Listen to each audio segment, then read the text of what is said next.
Okay, good evening, ladies and gentlemen. Uh, Thank you for taking the time to attend this session. Now, my name is Dr. Pramod Jacob, and give me a minute here while I share my screen, right? Uh, so,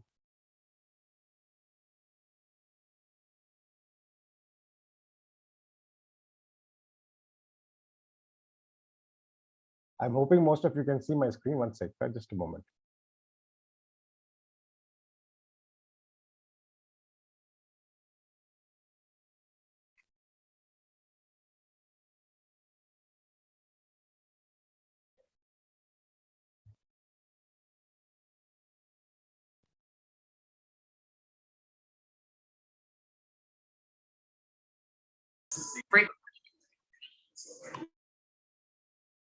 All right.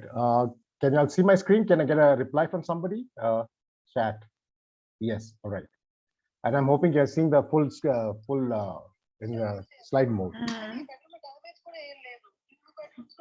May I request? May I request the rest of you all to please mute yourselves? Yeah, thank you. Again, welcome. And the reason that I had thought that a session like this would be useful is I remember when I first was trying to get into fire and being of a medical background, it took me a little time to sort of get my feet and understand the whole concept of what fire is and the wonderful sort of future that fire gives altogether gives digital health and digital health information exchange, right? And but it does take a little time for you to understand what is it that they're trying to get at, what is it that the fathers of fire and our real champions of fire, which we have a lot of in India, including Kumar is one of them. What is it they're trying to achieve? What is it? How are they going to achieve it? What are they trying to do, right? So what I'm doing is I am basically trying to explain this concept across to you all with analogies, right? So that you all can understand when I'm saying something, which works and everybody knows, say, of a transport system or of a import-export system, then they get the idea of what is it that we're trying to do with fire. I hope everyone can hear me clearly and that it is fine. So now we'll proceed. Okay.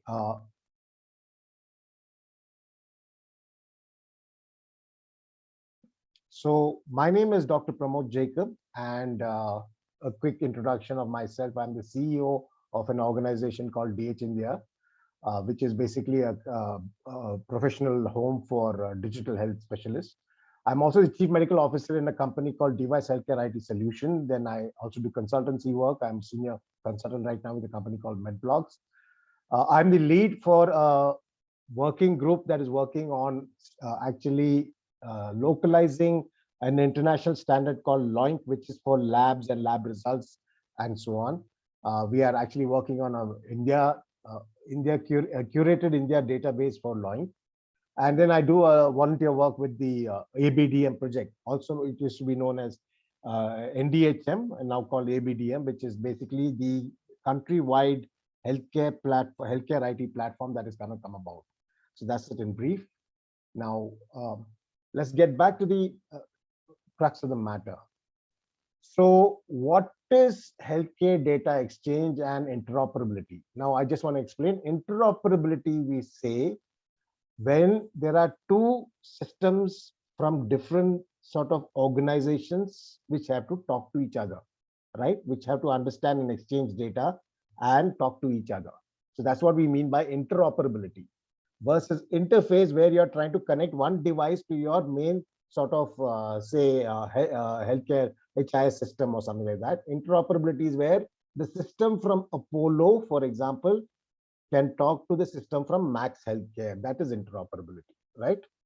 So at the fundamental core level, okay, when we look at healthcare information of an individual or of a population, let's take an individual to begin with. When it is being sent across to another organization, like for example, from Apollo to Max, we should make sure that it gets sent across without any loss in the translation in accuracy, completeness, and integrity, especially in healthcare information, because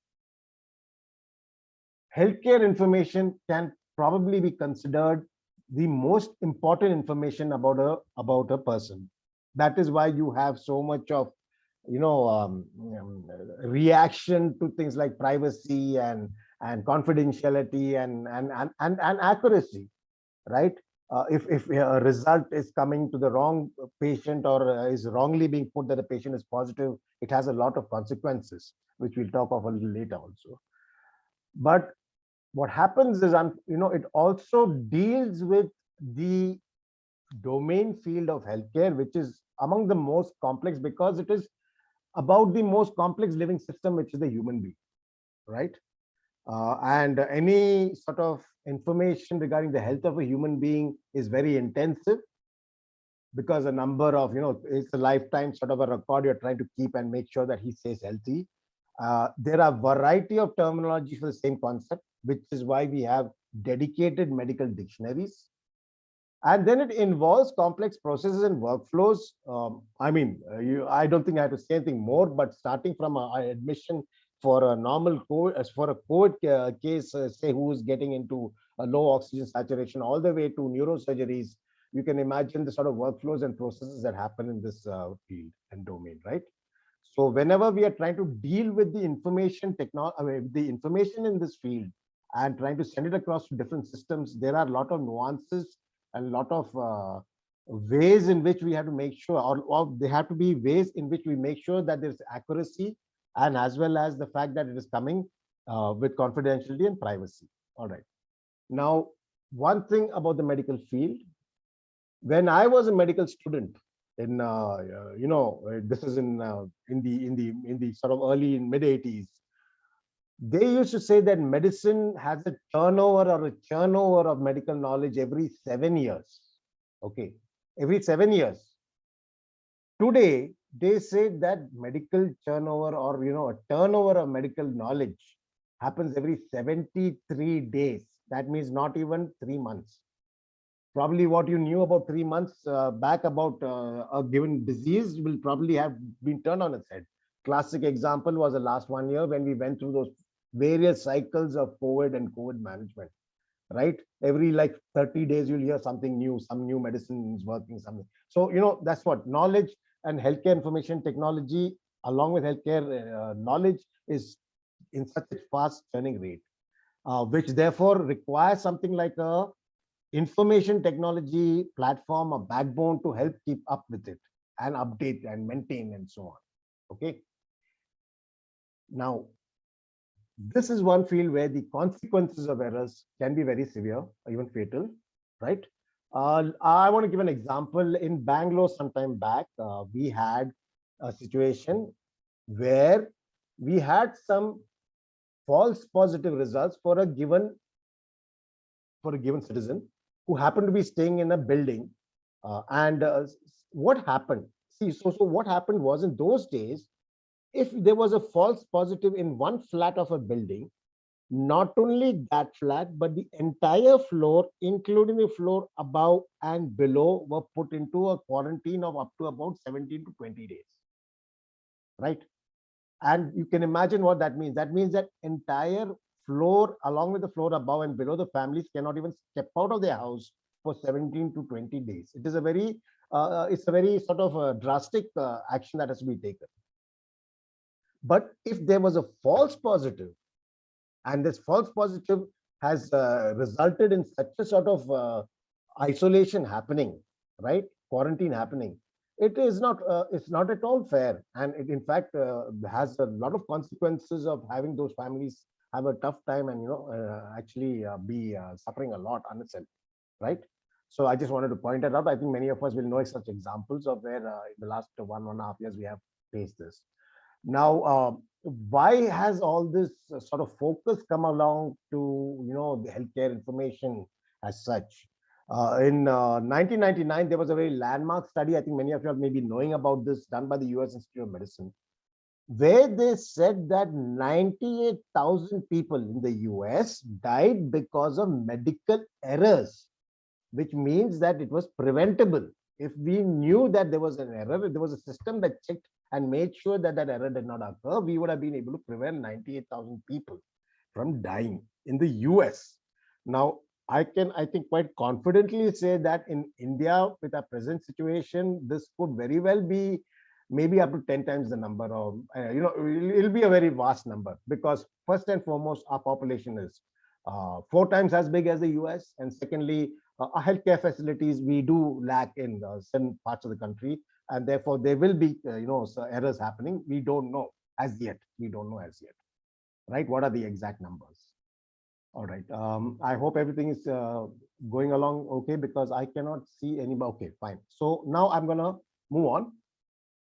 I'm now getting into this concept of, exchanging, importing, exporting, basically whereby I'm going to take goods as an example.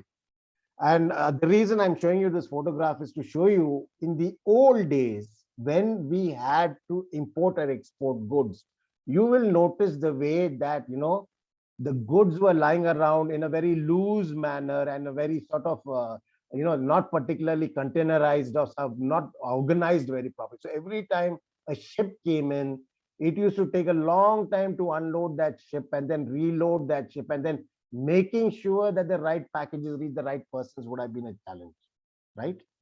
Now, of course, all this has changed, because now things have become more modern, and more modern processes have come into place. And also we are leveraging technology to a great extent to help us with all this. I also want to say, let's take an example now of whereby you are manufacturing TV in a given country, say television sets in a given country, and then you want to go and export those television sets to another country. And therefore, what all is involved in that whole process? To begin with, you have to start manufacture of the assembly line of the television, right? And what you'll notice is the assembly line has got people who are working on certain aspects of that TV assembly. Now, they work so efficiently here because the different parts are made available to them, and each of these screws and each of the sort of various components that go in is very standard, right? If you have a size 3 screw, it will go to the size 3 hole that is there. But if you try and fit a size 5 screw into that, it will not work. So that is where this process of standardization, having a standard screw size, having a standard component for a motherboard, things like that come into play. Okay. So now supposing I am saying that, okay, we have got these standards that are there in assembling the TV. I have assembled the TV, and now we want to start exporting it into another country. What do we use for that export? What is it that, that is the paradigm for importing and exporting nowadays? Everybody knows it is now something called containers, right? Where you have these huge sort of boxes. And the point is, these boxes are all standardized. The size is standardized. The length of it, the breadth of it, the height of it, all this is standardized. Okay. Because it is standardized, you know that when you are putting content into that container, there is a certain way I have to package it, because it has to fit in, and therefore there is a particular height, there's a particular breadth, and there's a particular way I package the contents in, so that it fits into that container as seamlessly as possible, right? So I am going to just sort of give a concept here of calling one container like this a fire resource. Everybody, I hope, knows what is FHIR right now: Fast Health Interoperability Resources. I will come to a little more detailing of that later. So the point is that there is a container like this, which is what I'm going to call like a fire resource. I'm giving an analogy here. And inside that fire resource, we have got content which goes inside that container or envelope or whatever you would like to call the basic concept of the carrying body, which is carrying that across to a different place, right? Like I said, these containers are standard throughout the world because ISO has come with the standards for what is the height, what is the length, what is the breadth, and so on and so forth. And also you will notice that these containers have got a way of identification, which is always standard as to where the identification is, and it is unique to a given container across the world, right? So this helps in us tracking that container as it goes across from one part of the world to the other, and you are always keeping a track and know exactly at what point what time, where that container has been. I think a lot of us have faced, see this especially also with our Amazon package, deliveries and so on and so forth. Same principle. Now, so I have talked of the fire resources there, right? I had said that there is a resource that we have. When I put the resources together like this, or when we put the containers and pack it onto a ship, because it is so efficiently done, you can take so many containers onto a ship pretty quickly and have it all neatly packed and neatly sort of stored for the journey as it's going across the ocean to the other country. Okay. So any questions? Anybody has got anything in the chat? Okay, all right. So now, then what I'm going to do is I'm going to move on and now try and show you a video, which is, I hope, not going to be very challenging to show. Give me a minute here, because that is what the next slide is. And it's important I show you the video. So give me a minute here while I stop the share and I share the video.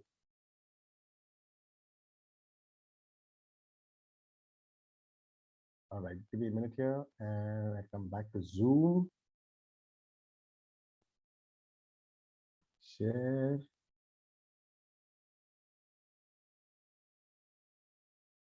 And I'm hoping that, yeah, I can see that I think the video is showing up. Don't worry about the sound. What I'm showing you is a video of a port that is completely automated. Okay, this is the Los Angeles port where everything is sort of fully automated, and I will explain that as it goes on. So what you will start seeing is that there's a container that is coming from taking it from a ship, and that container that is taken from the ship, which we are going to call the fire bundle, right? That ship is something that I'm going to call as a fire bundle. It's a collection of containers, and therefore I'm calling it a fire bundle. Which you'll hear of fire artifacts, fire bundles, fire profiles. It basically means it basically is a collection of different resources where we make a composition, something like a discharge summary or something like a health record and so on. So now from this container of the ship, which has come to the port, where I am actually going to unload it, and basically to say, let's say from Apollo, it has gone now to Max Health, and in Max Health now they are unloading the information that is there, right? So now what you notice is that these containers are actually taken off the ship and they are carried by these automated vessels or these automatic robotic sort of vehicles, and then they are actually taken across to a area where in the port they have a storage facility, and they go and in the most correct place and accurate sort of line or accurate sort of column, that container is deposited, which then is taken by another sort of crane and put into the correct place in that line, right? So what we saw therefore was that from the ship, taking the containers out of the ship and taking it across to the storage facility is all automated, right? It is not like there is no trucks or anything like that. And then what you find is in due course of time, the trucks will come when the storage has happened or were properly stored, the proper container is taken, and then that is gone across and put into the truck, which then the truck will take it across to its own warehouse, and in the warehouse they will store this container, unload it, and make sure that it is it is properly handled, and the TV is then sort of all the TVs will be unloaded and unpacked, and then the market, and they'll be sent off to different sold to different people, right? So that's how that whole process is working when it's all automated. Fine. So I just wanted you to give you all this, because now I will actually explain the analogy that I'd like to do. Give me a minute here. I got to get back to my so I'm going to close the video off, and I'm going to get back to my PPT, which I hope should be okay to do here. Yeah. All right. No, one sec. Something is wrong. Yeah. Your sharing is paused. Okay.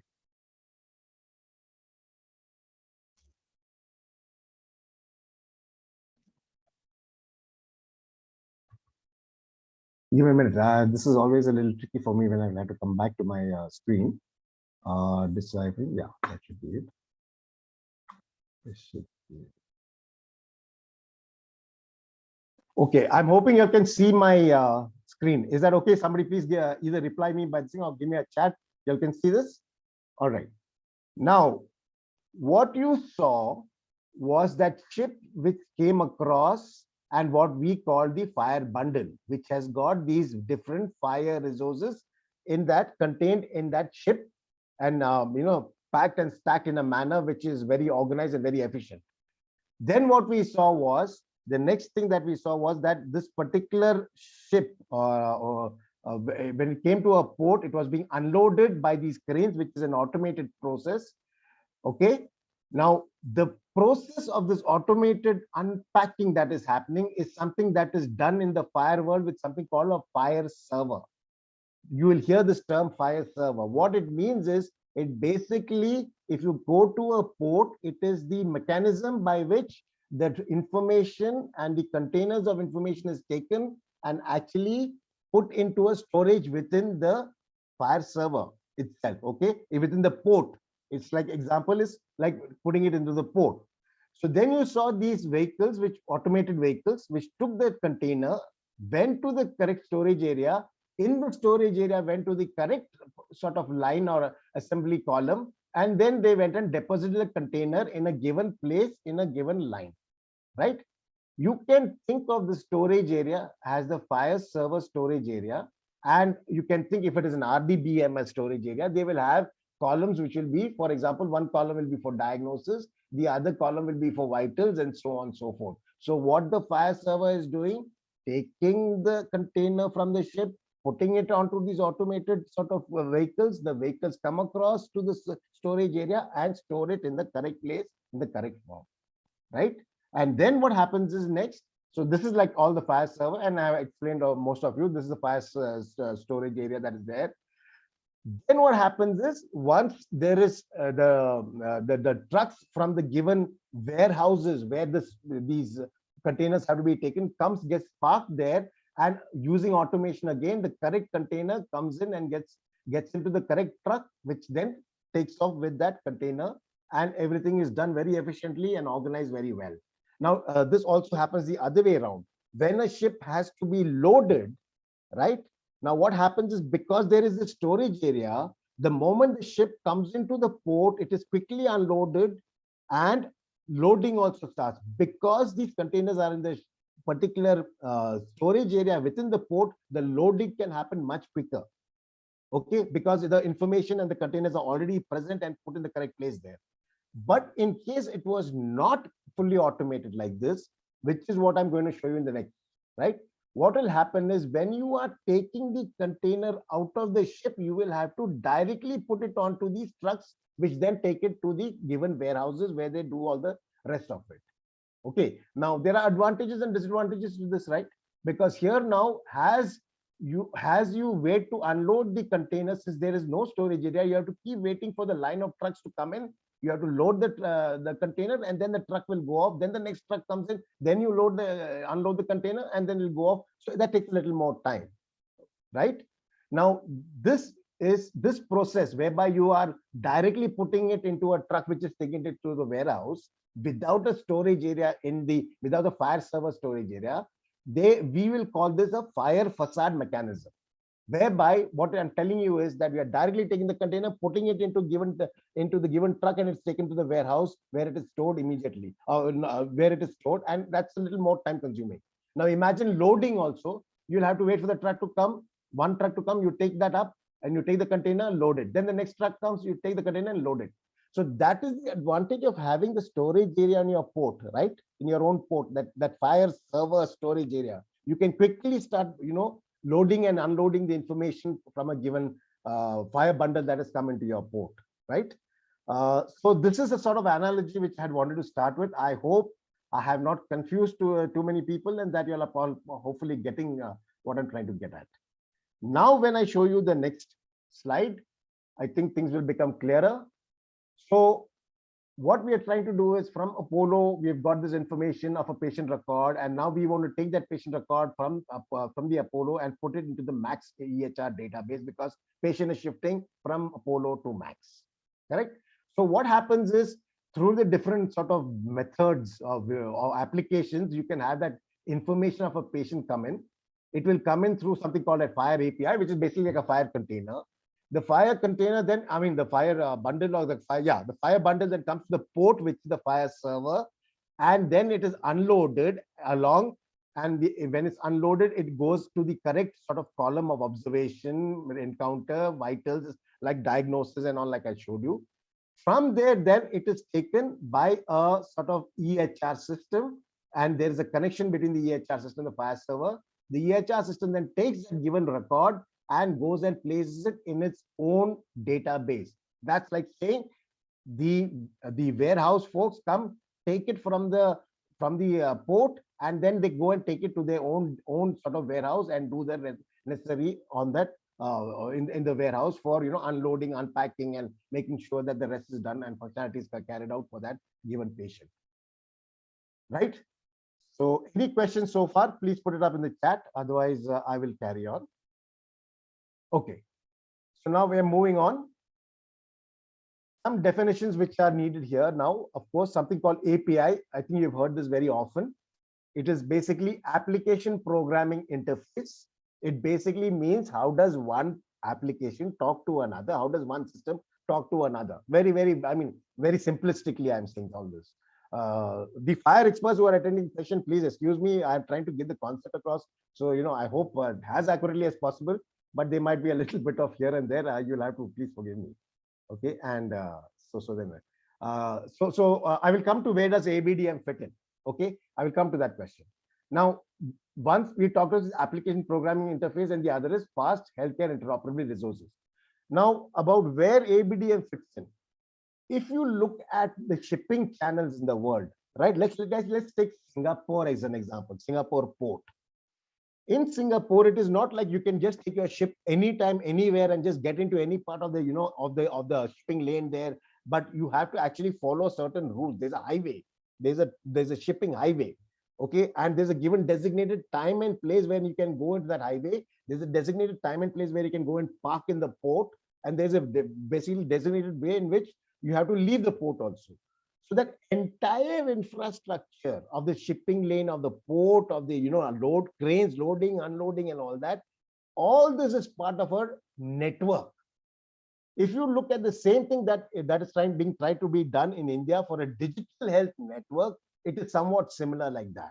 Like, or if you look at highways, how the highways are put up, right? It is not like, you just draw a line from here, A to B. The way that the roads are planned and the way that they are built is also a similar way. The National Health Authority is in charge of that, and they actually plan out all the sort of roads and so on, and then they outsource the actual building of the roads and so on. That's what is happening with ABDA. All right. Now, I'm going to move on. What and how does APIs work? Which the same mechanism, fast healthcare interoperability resources work on the API paradigm. Okay. So how do APIs work? How APIs work is, supposing now I have a group of hospitals, right? Which me as a patient, I keep visiting one after the other. All right. It may be that, this group of hospitals, say, is for example, Max. And these group of hospitals are Apollo clinics and Apollo hospitals. I normally go to Apollo or whatever it is. But then from Apollo, I am now going to shift over to Max. So I'm going and telling the doctor in Max, please get all my records and please get all that, my lab results and all that from Apollo, because I've been visiting them for years. So what happens is, the doctor or the hospital who's asking for that particular record will actually send out a request. Okay, they will send out a request, and this request will go to something like an indexing system, whereby logs of the visits that I've done to the different hospitals are kept, like an index of a book. They will look up the index and know, okay, Pramod has been to this hospital, this clinic, and this clinic. Let us go and ask those clinics to please give us those records with the consent of the patient. So then what happens is, the next thing that happens is a request goes out to those particular clinics and hospitals saying, please, can you send the records across of this patient? We've already got the consent of the patient. Here's proof of the consent. And then those hospitals, once they have verified that the consent has been given, will send back those records to me or to the requesting doctor in Max, who will then be able to get an idea of what all has happened to this patient. A classic example of seeing this at work is whenever we do a booking, for example, in GoIBIBO or in any of these sort of hotel booking systems. It is not like that the GoIBIBO database has all the information of the hotels and what is the latest sort of occupancy and so on. When you go and tell GoIBIBO, I want to go to Delhi from 20th to 25th of November and I want a hotel of this budget, that GoIBIBO the GoIBIBO system sends out a request to all the hotels within its panel and says, please tell me now what is your occupancy, what is your vacancy, and what is your pricing for these dates. And then that is sent back to me, and I choose a given hotel and a given price and a date for reserving the room and booking it, right? So it's somewhat similar sort of a paradigm. It's not somewhat, it is the same similar paradigm of how APIs work. And Fast Health Resources, FHIR, works on the same principles. Okay, a request and a response sort of a thing. Okay. This is something that you will see quite often. This is basically a list of resources that I pulled out from the HL7 website. Okay. And what you'll see is they have different resources. One resource, for example, would be something like a patient. Another resource would be something like a service request. A third resource would be something like a problem list or a diagnosis list. Okay. So these are all different sort of containers, we can say, empty containers or suggested empty containers that are there. Okay. And those containers, if I look at a patient container or a patient resource, they have certain data items which are suggested in the structure of the container. They say that, okay, if you are sending information of a patient, the patient should have an identifier, he should have a given birth date, he should have an address, etc., etc. Now, when you see cardinality here, it means that it can be optional or it can be mandatory. But basically what it's telling you is, in this patient resource, I need this sort of information, some of which is mandatory, some of which is optional. Naturally, things like patient ID and all this, something that will be mandatory as far as possible. Now, what is the example of a ID that we will be using in India, right? Of a patient ID. All right. You have all heard of something called the health identity, or rather the unique health identity, right?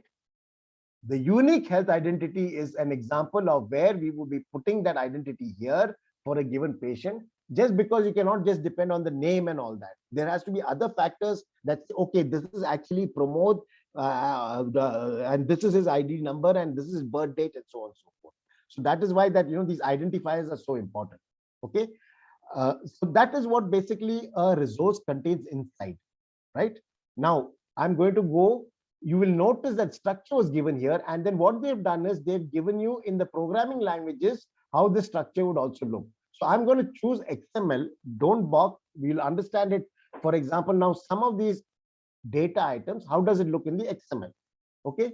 So if I go to XML, what you'll notice is, now this is where the patient details, the first name, last name, okay, the ID, all that will be put in here, right? So what happens, these are all placeholders in a given sort of container, which is empty right now. And the placeholders has got places for you to go and put the first name, put the last name, and so on. Okay, this is what we are doing in the Connectathon, right? During the Connectathon, this is a process that is going on. So what happens is, now, if I send that particular data which I've shown you before, which was an empty container, through something known as an XML viewer, what will come out on the other end is, you'll basically get a headings like this without any data there, except for saying, okay, here there's a particular standard that is sort of recommended, but the data, because I have to put in the data, right? So what do we do then? Yeah, I'm sorry, but I have to come across here. Now, this is the time to talk of standards in digital health. I'll just quickly take a minute to explain what standards in digital health are. You see, medical world field is it's a vast sort of field with a lot of vocabulary, new words, words which are very specific to medicine and so on, right? Plus, for the same concept, okay, for the same sort of, let's take a raise in body temperature. A raise in body temperature can be called fever by one doctor. It can be called pyrexia by another doctor. Or if he's in Hindi, he can call it bukar. All right, but it all means the same thing, that this person has got a body temperature which is elevated, which is above normal. Okay, that's what it means, right? So therefore, there are such variations in this terminologies. If for a given concept in medicine, we know that there's so many words. A doctor, especially, they say a doctor knows about 10,000 additional words to his normal vocabulary, because the medical vocabulary is so vast, right? Okay, now some of the standards that are involved is something, there is something called SNOMED, the Systematic Nomenclature of Medicine, which is a terminology for different terms that are used in medicine, including for signs and symptoms. There are terms for diagnosis. There are terms for pharmacy. Pharmacy is a very holistic and quite robust sort of terminology for different aspects in medicine. ICD-10, I think most of us have heard of. It is a classification standard that is by WHO, especially for public health, so that you have a way of coding a given disease, which is a notifiable disease like COVID. So even though you might, or something like tuberculosis, you might call it tuberculosis, you might call it Cox disease, whatever it is, but there is a code that is basically comes out of ICD-10 for that particular one. Similarly, SNOMED also does have codes for diagnosis and all that. And normally ICD-10 is what comes for public health and so on and so forth. Like that, for lab also, you have a code called a standard called LOINC. Okay, the full form is Logical Observation and Nomenclature, something like codes, something like that it is fully. But basically, it is a standard, especially for the result of a lab. Whether the lab calls it fasting blood sugar, or whether they call it FBS, or whether they call it fasting blood glucose, that particular terminology will always be tagged at the back end by this particular code, which will be the same, whether it is fasting blood sugar, fasting blood glucose, or whatever it is, it will be the same code that is tagged at the back end. So that when it goes across to another system, if in my system I call it fasting blood glucose, and it goes across to the other system in MAGS, where they call the same thing like FBS, the other computer on the other side will understand, okay, this is what he means. But what he's calling fasting blood glucose, we call FBS in our system, right? Because remember, this is a computer to computer language, a computer to computer understanding. It is not human to human. Therefore, if the computer does not get fed in what exactly that code is, or then it could misinterpret and not understand what fasting blood glucose is, because they call it fasting blood sugar here, or FBS. Okay. And now also there is FHIR, which is Fast Healthcare Interoperability Resources. So I've given you an example. I explained to you why we need these standards, so that one computer system or one sort of system in a given healthcare organization understands what is being sent across another healthcare organization. Okay, so that is called semantic interoperability, whereby you are understanding what is being sent across, even though they probably call it something else, right? Okay. Now, standards like SNOMED, ICD-10, and LOINC are involved. I told you, FHIR is like a container. Inside the container, you have content, right? SNOMED, ICD-10, LOINC and all are involved with the content of what is being sent across. Okay, so that the content is understood on both sides of, whoever's sending it, whoever's receiving it. And FHIR is the system that is involved with sending and doing the import, export, basically the containers that does the import, export, and putting the containers together in a bundle and sending it across is what FHIR is.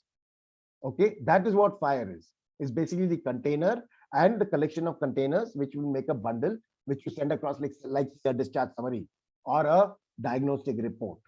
Okay, so that is what FHIR is. And now you hopefully understand what SNOMED, ICD-10, and LOINC and all are. I can take a good, 1 day series of sessions on standards, but I think that should give you the idea. Now, I'm going to give you an example of a standard and go to a little detail of something like a SNOMED, just to explain something. So SNOMED is a standard whereby, there's a hierarchy system in SNOMED. What they did, supposing I want to say a patient has got diabetes mellitus type 2. Okay, I will type in diabetes mellitus type 2 in a given SNOMED browser, and that will help me find which is the concept ID, right? Which is the code for diabetes mellitus 2, which is this one, 440-54006. So therefore, when I am sending my diagnosis resource to Max, I will make sure I say diabetes mellitus. I might call it any of these names, but I will make sure that this is the code that is there that's attached to it. And this code is below the hood. The doctors, the clinician, nurses, and all will not see this code. It is below the hood, like the engine is below the hood, right? All this happens in the back end of the IT system. All right. Now, one thing about SNOMED, if I knew even more details that this is a diabetes mellitus who's also obese, then I would go to a child sort of concept of diabetes mellitus. In the child, this would have a different code because I now say and I know that he's got diabetes mellitus with obesity, which if I know it, I can choose this more specific code. But if I don't know that he's obese or whatever it is, then I will just send the parent code. Okay, that's the advantage of SNOMED. It has got this hierarchy system which gives you the option of choosing the specificity that you know, up to which you know. Okay, hopefully I have not lost you guys, and probably hopefully I'll have understood this. Okay, now where does all this fit in? So you remember I told you that XML input, right? That particular resource we took, and I told you that we have these placeholders there. Okay, so I am taking a resource of a problem, or what's also known as diagnosis. In India, we call it diagnosis. In the diagnosis, the empty container will have this placeholder for a code, will have the placeholder for what is displaying the name of the disease or the problem or the diagnosis, and also what is the recording date. Now, what we are doing with all this import, export, and stuff like that, loading and unloading, is basically I'll be first loading up the code, and it's going to be a SNOMED code. I then display what is the name that we call it in our system, and then what was the date it is recorded. Now, this is packaged and this is in a container, which is good to be sent across to Max. Okay, so now when I look at this output, you remember the previous output was a container which was just empty except for this. Now it has got all of this. Okay, it is not necessary that we show the doctor all of this.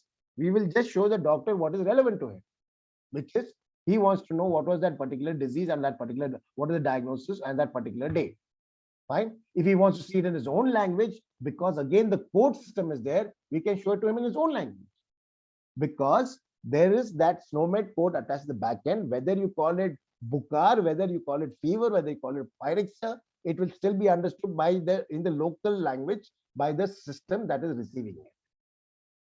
This is the basis of FHIR and interoperability in using standards with FHIR as a messaging system, or also as a transaction system, or for as a system which is doing the exchange between different systems. Okay. And in the next slide, this is the FHIR of father, who all of us consider him a guru. I happened to have the good luck of actually being able to interact with him when he came to Delhi.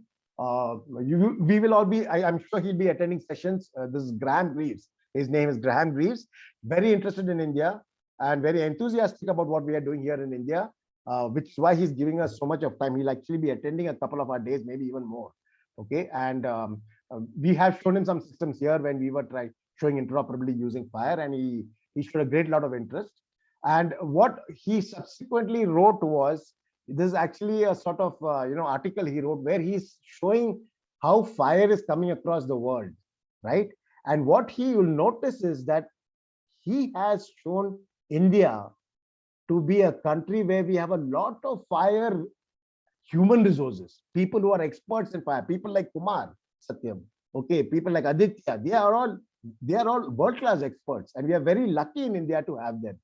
And I think now what the rest of us have to do is basically the health domain in India has to get together with these guys who are world-class experts, and help them and help us get digital health actually getting adopted, and also in such a way that it is data exchange can happen, so that we can exchange proper healthcare data accurately with confidentiality and privacy, and also leading to lifetime records of all our citizens, and hopefully then do analytics which will improve the outcomes that are there in our country.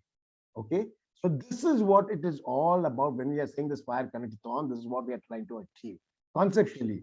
I'm trying to be as accurate as possible. There might be a real FHIR expert may catch one or two things of mine, but I think the concept has come across fairly well. And hopefully with that, I should have been able to cover what was needed in my in my objective of of what I was trying to get across, especially to you folks who are probably new in to fire, and probably having the first time, especially if you're a clinician or a layman. So with that, I will now take a pause and see if there are any questions that you'll have. Or first and foremost, was it somewhat understandable? Please tell me. Did it somewhat give you at least an idea of what we were trying to get across? So that you'll now be able to attend the rest of the Fire Connectathon a little more with more understanding of the concept. Okay, good.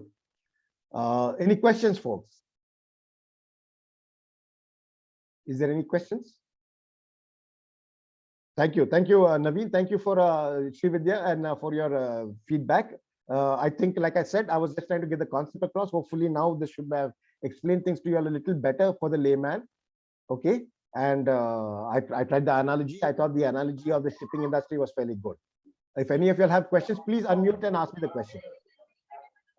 Hi Pramod, good evening. This was a good orientation for me, and I hope it is for most of them who are new to fire. I have one quick question. I have no understanding on the programming side, but I would like to take up on the functional aspect. How can we split the fire or the thing as functional and the coding part Very as two good. kind buckets? Very How good can question. I am a researcher basically. I Are have you done are you from a clinical background? Are you a medical person, or what is your no, background? no. I am a engineering background. I am a geoinformatics engineer. Then I have work experience of project management of 10 years. Now I was doing my health management information system research in IIT Madras. So I have around 5.5 in research, HMIS. So I'm just interested in carrying forward my rest of my career in healthcare information systems. So, as a researcher, how can I fit into this? I attended some of the sessions. The orientation sessions are good, but the second session all goes into coding, which is very difficult for me to adapt.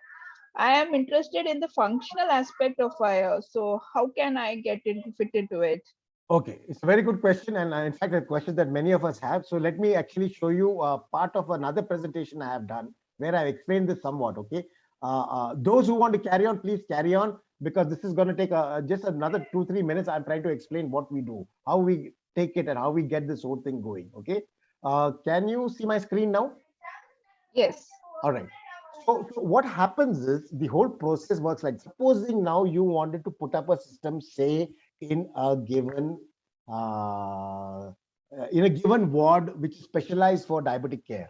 Okay, what has to be done first is the people who are the domain experts like yourself, like doctors and all that, have to come up with the information model that is required for carrying out those functionalities. For example, if I wanted to do screening of a person who's just got admitted, there are certain questions that I have to ask him, right? There are certain clinical questions that I will have to ask him, right? Those questions, those clinical questions, or those aspects or data that we have to collect is something known as, where you do it in something known as a clinical information model. This is done normally by the domain experts like yourself. Okay, this clinical information model, along with our people like our Kumar and all that, we sit with them and say, listen, Kumar, I want the first line to be the patient's name. I want the next section to be the chief complaint. I want the next section to be so and so and so and so, and I give him the sort of clinical information model. Kumar and his team will take this information model. They will start looking at what are the fire resources that will fit into this model, and they will start fitting in the fire resources there. And then what happens is, once they make this fire information resource, or they basically put in the contents that is required. Again, it will be an empty container, but what are the data that we are specifically collecting for the diabetes ward will be put in place, right? It's called a profile. You make a diabetic profile. Okay, it is basically a bundle which is localized or specialized for that particular role. And then you start filling in the data, and you make the fire artifacts or fire bundles to send across to another organization, or to whatever it is, to the main system or whatever it is. Is that somewhat how it works, Vidya? Okay, Yeah. if there's Okay. more, there's much more details about how you do this. For example, this is how you'll build the clinical information model. You use a particular tool. There are tools available for that, which the doctors can say, okay, first I want patient, then I want examination, then I want diagnosis. Then he can go into more detailing under examination what he wants, or under a history what he wants. Okay, so this is the first step that you guys do, and this is where the functional expert, domain experts come in. Okay, which then leads to sort of we are actually doing this and then giving it over to the fire experts to put in the resources in the correct place for all these given data sections. Okay, So what is the tool that we use for the functional? see, there is something known as ClinFire. Okay, we will take Which this one? off, we'll take it off offline now, Vidya. Okay, Contact me, okay, I will tell okay. you, I will tell you.